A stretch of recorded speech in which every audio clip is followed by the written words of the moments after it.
you still probably are dealing with the pain and the trauma of your childhood that's just deep inside you that really the light of God's healing power hasn't shown on it, and you haven't dealt probably with a lot of that, even unforgiveness towards your father, which is understandable.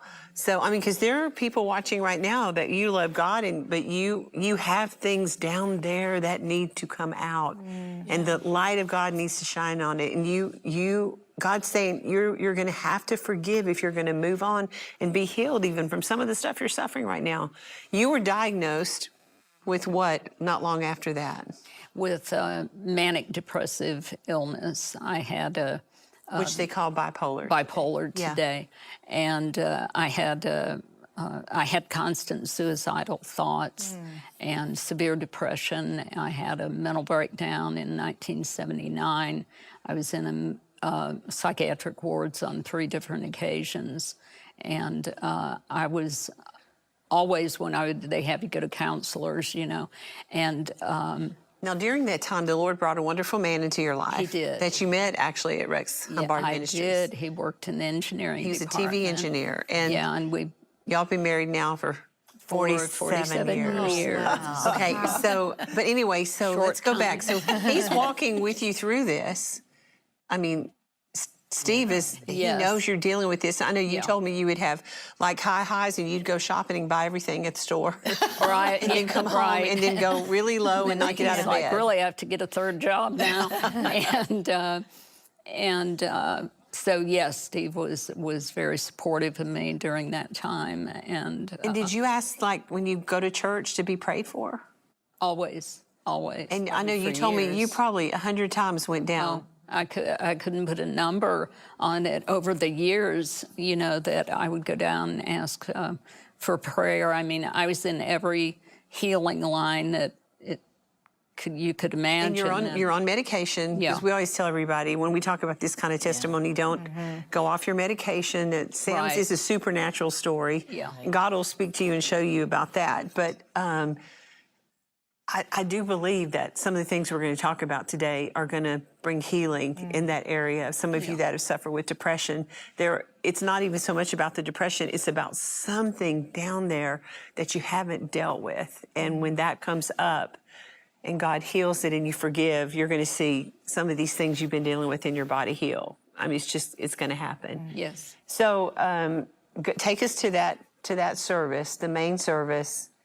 How did you get to this particular church service where they actually were praying for people, and you knew there was a special anointing at this church during this time, this season? Steve was working for James Robison Ministries, and James was going to have a crusade or a conference in Orlando, Florida.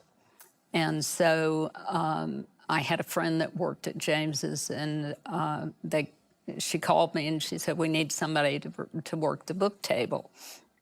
And she wanted to know if I wanted to volunteer for that, because Steve had to go down anyway. And so at first I told her no, because I was so depressed and suicidal.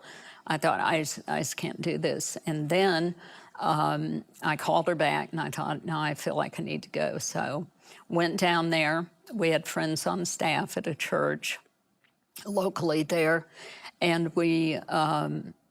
Steve and I went to the morning service.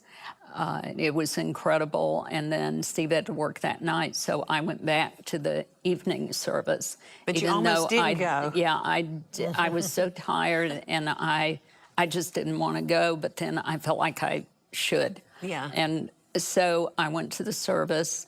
There were hundreds of people in line outside of the building.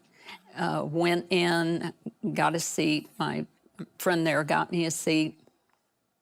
And the presence and power of God was, the way I describe it is that it was thick. It was like oil you could rub between your fingers.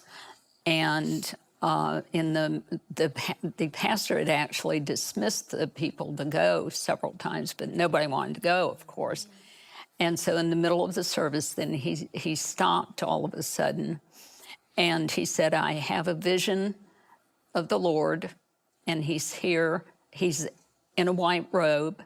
And he has instructed me to put an empty chair in representation of him being here on the platform.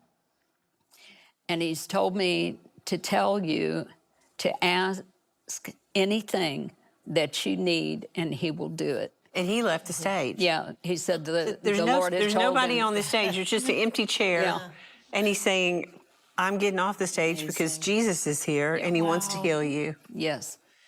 And so what happened? What did you see happen when he left the stage? I saw hundreds of people go forward, but I also within that group I saw little children going up, and they would go and they would raise their little arms before that empty chair, and it was like a gentle wind would come and just blow them over. They were getting slain in the Spirit. People were getting healed. They were getting baptized in the Spirit.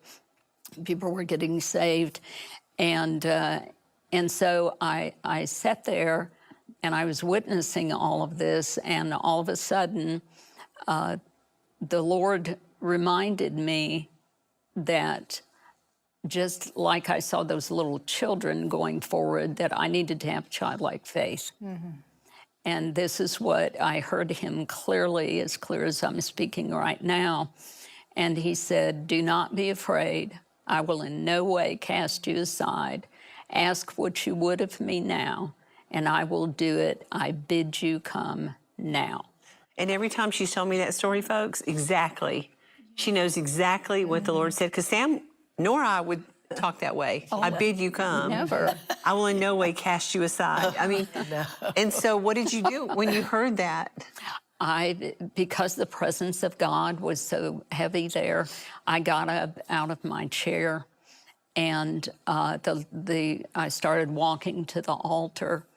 And the closer I got to the altar, the more the presence of God came upon me. And I went up there on the platform. I raised my hands in front of that empty chair. I raised my arms as high as I could get them, like I wanted to touch God. So he touched me. And I said, "God, I ask you to heal me or deliver me from this severe depression. And I ask you, God, to deliver me from this spirit of suicide." And I said, "God, I beg you to deliver me from this manic-depressive illness." And what I felt was warm oil coming over my body. I felt that sensation, and I felt a hand come through my physical brain as though it was cleaning out all of the garbage, everything, out of my brain. And then I was slain in the Spirit. And I remember when I got up that for the first time in 20 years that I could think clearly. Hello, familia, enjoying the content you just watched? Well, this is the perfect opportunity to click those like and subscribe buttons and then share with someone who needs a little pick-me-up today.